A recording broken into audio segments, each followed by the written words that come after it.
decidir pelo relaxamento da prisão, ou pelo não decreto da prisão provisória. É o uso desses métodos e da prisão como um tipo de controle social e político.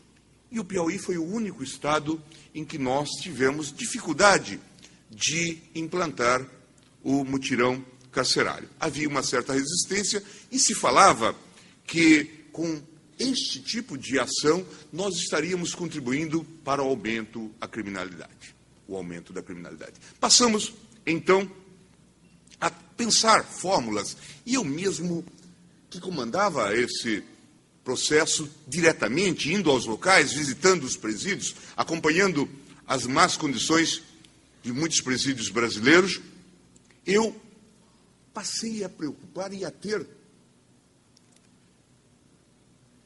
nos meus momentos de insônia, uma preocupação com uma tragédia que viesse a ocorrer.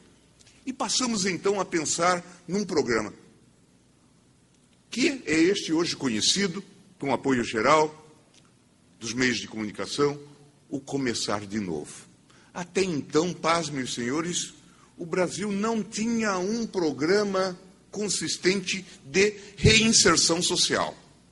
E nós sabemos, vimos isto no vídeo, que é fundamental que haja essa integração. Todos os experts que se dedicam a esse tema sabem que a questão da reinserção social não é apenas um programa de direitos humanos, mas é um programa de segurança pública. E era fundamental, então, que nós pensássemos nisto. E passamos a pensar. E o CNJ, então, se debruçou sobre este programa, fez parcerias com governos, prefeituras, clubes de futebol, CBF, FIFA, para abrir vagas nesta área. Não era mais um programa de direitos humanos, era um programa de segurança pública. E hoje nós já temos um outro quadro, estamos avançando aqui com maior consciência. Seleção de pessoas, trabalho no que diz respeito à empregabilidade. Mas, como eu dizia inicialmente, o mutirão carcerário nos revelou uma preocupante realidade em termos de segurança pública e nos revelou uma preocupante realidade em termos de funcionamento da justiça criminal. Dando números assim aleatórios, posso lhes dizer que em Alagoas o mutirão carcerário encontrou um caso, um case que preocupava.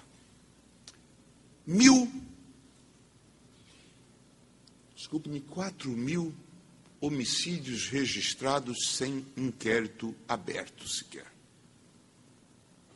Isto conta uma história particular desta unidade da federação. Não é por acaso que ela aparece em todos os nossos índices como aquela em que o Estado de Direito se fragmentou, em que o crime de mando domina. Lá tínhamos também pessoas presas sem inquérito.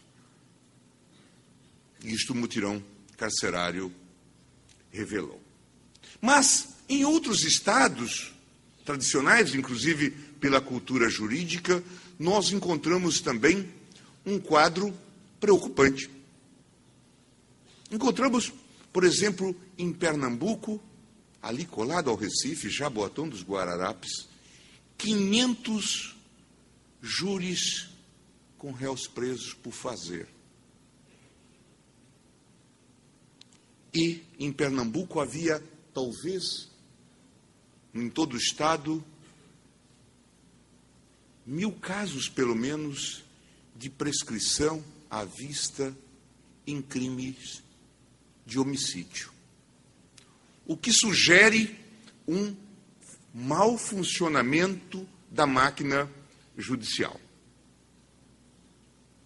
O que indicia, mais do que isso, permite constatar um mau funcionamento da máquina judicial. Por isso, como mais um encarte do do programa Mutirão Carcerário, nós criamos um grupo de trabalho no CNJ para pensar medidas emergenciais e também um planejamento estratégico para a justiça criminal. E passamos a discutir isto.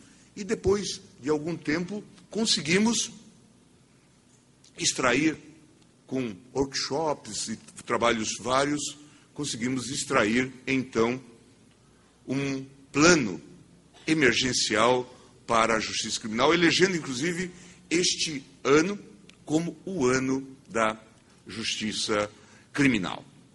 Claro que aqui nós temos que quebrar paradigmas. É verdade que, a toda hora, nós somos capazes de lançar obstáculos para essas ações. Mutirão carcerário, por exemplo, esbarra logo no argumento do juiz natural. Ah, isto viola o juiz natural. Claro que o princípio do juiz natural já restou violado quando um juiz da execução criminal não acompanhou devidamente todo este quadro. Quando a justiça não conseguiu fazer julgamentos em tempo razoável. Mas depois vem este argumento da justiça criminal. E podemos ainda até lançar mão também, eventualmente, do argumento do promotor natural. Então, é preciso ter muito cuidado com esse preciosismo, ou com aquilo que o meu colega Marcelo Neves chama de abuso de princípios. Porque, neste caso, pode ocorrer. Eu até já brinquei, em tom um pouco de galhofa, dizendo que o que é natural em alguns locais é a preguiça. O que acaba sendo natural é a negligência com o sistema de proteção de direitos. Mas não se pode lançar mão, num assunto desta seriedade, deste tipo de argumento. E assim, então, nós passamos a pensar um projeto que envolve essa sinergia.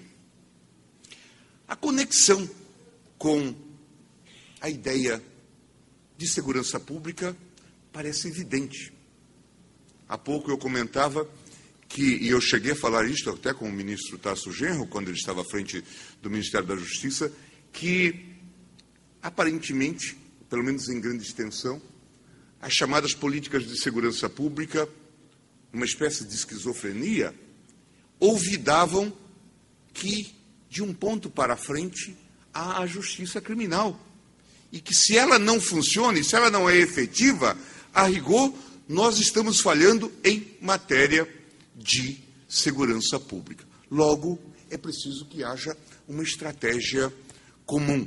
Daí a importância de debates como este, que estão sendo feitos agora sob os auspícios da Universidade do Rio Grande do Sul e da Associação do Ministério Público. Necessidade de que haja essas parcerias, essas convergências.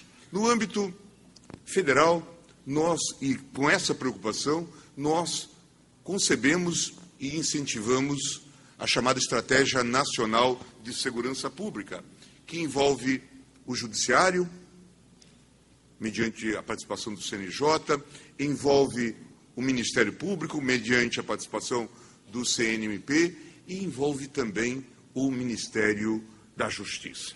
E, a partir dele, os órgãos de segurança como um todo. E hoje nós temos um fórum para discutir a modernização desse sistema, vamos chamar assim, grosso modo, de justiça criminal em sentido lato. É preciso, portanto, que nós nos debrucemos sobre esses temas com a seriedade que eles estão a nos exigir. Sobre a questão que está aqui posta hoje, a discussão sobre o crack, que é, como já foi apresentado nas várias falas aqui do presidente Marcelo Dornelles, do eminente reitor, e também no vídeo, essa droga hoje